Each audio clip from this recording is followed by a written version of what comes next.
Salut la famille, j'espère que vous allez bien. Bienvenue à votre chaîne préférée AZ News.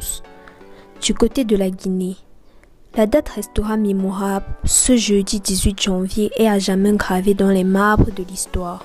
C'est le jour choisi par le syndicat des professionnels de la presse privée d'exprimer toute sa désapprobation aux brimades et à d'autres formes de musellement de la presse en gestation dans le pays. De là, dans un contexte absolument hostile, il a fallu cette menace pour que le gouvernement, dans une démarche d'intimidation mêlée à une attitude d'anxiété et de manque de sérénité, prête une attention particulière à ce que plusieurs journalistes appellent l'inspection programmée des médias.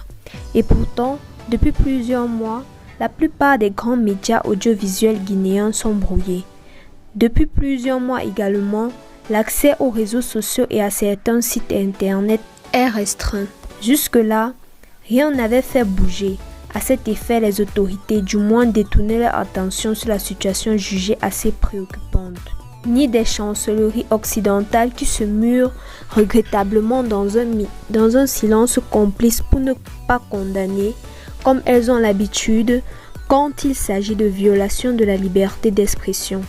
Dans un numéro tel ainsi que Loufouk, le ministre des Télécommunications et de l'économie numérique et celui de l'administration du territoire et de la décentralisation dans un ton fort menaçant en mode relais dans le journal de la RTG et aux journalistes initiateurs de la manifestation qu'ils ont fait présenter comme des démons autonomiques à la paix et à la quiétude sociale de renoncer à l'expression d'un droit, celui qui de surcroît doit sauver des emplois, car c'est pour réclamer la levée des restrictions imposées aux médias qui sont aujourd'hui condamnés à disparaître.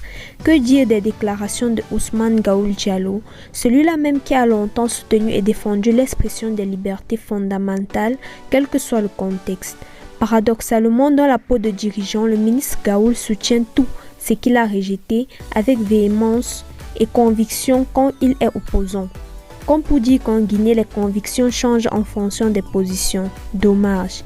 Merci de nous avoir suivis. N'hésitez pas à liker la vidéo, la partager et aussi à vous abonner à notre chaîne pour plus d'informations.